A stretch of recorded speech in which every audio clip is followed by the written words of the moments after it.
ఈ మధ్యలో BRS party working president KTR గారు పని పాట లేకుండా జిల్లాలు కాన్స్టిట్యూన్సీ పట్టుకుంటూ తిరుగుతూ రేవంత్ రెడ్డి గారి పాలన ఫస్ట్ హాఫ్ అటర్ ఫ్లాప్ అయింది అని చెప్పి ప్రగల్భాలు పలుకుతుంది. కేటీఆర్ గారు మా ఫస్ట్ హాఫ్ పాలన సూపర్ హిట్ అయింది, second half block buster bumper hit కాబోతుంది. అసలు బొమ్మ మీకు ఇప్పుడు చూపించబోతున్నాం. సెకండ్ హాఫ్ లో ఉంటుంది విలన్ల పని పట్టేది. ఈసారి మీ పని పడతాం.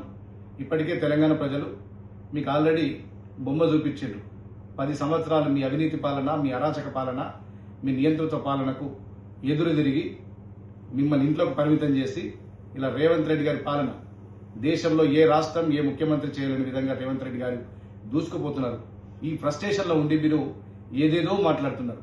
మీ ఫ్రస్ట్రేషన్ అంత మాత్రాన ఇక్కడ పెద్దగా ఒరిగేదేం లేదు. రేవంత్ రెడ్డి గారు అద్భుత విజయాలు సాధించబోతున్నారు.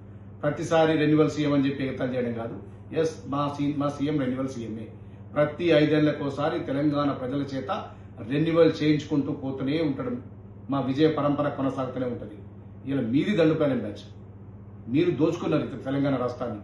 మీరు, మీ కుటుంబం అంతా, మీ పార్టీ అంతా, మీ పార్టీ నాయకులు ఈ రాష్ట్రాన్ని ప్రాంతాలుగా, నియోజకవర్గాలుగా, జిల్లాలుగా విభజించి ఒక దండుపాలెం బ్యాచ్ లాగా ఈ రాష్ట్రాన్ని మీరు దోచుకు తిన్నారు. ఇది నేను చెప్తలేదు, మీ కుటుంబ సభ్యురాలు, నీ తోబుట్టు కవిత గారు చెప్తున్నారు.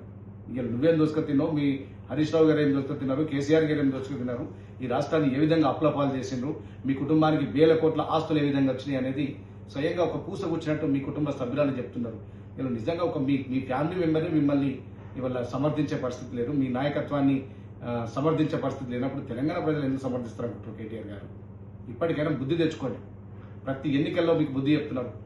2023 శాసనసభ ఎన్నికల్లో ప్రతిపక్ష హోదా ఇచ్చిండు. తర్వాత పార్లమెంట్ ఎన్నికల్లో గుండు సున్నా ఇచ్చిండు. 14 సంవత్సరాల ఉద్యమ పార్టీ, 10 సంవత్సరాల అధికార పార్టీ అని చెప్పుకునే మీకు డిపాజిట్ గల్లం తీసింది కదా. ఇలా జూబ్లీహిల్స్ ఉప ఎన్నిక తీసుకున్నా, కంటోన్మెంట్ ఉప ఎన్నిక తీసుకున్నా, పంచాయతీ ఎన్నికలు తీసుకున్నా, మున్సిపల్ ఎన్నికలు తీసుకున్నా మీకు కర్రు కాల్చి వాత పెట్టింది తెలంగాణ ప్రజలు. అయినా మీకు బుద్ధి రావట్లేదు. ఇంకా మీకు మీ స్థాయి ఏందో మీకు అర్థమవుతలేదు.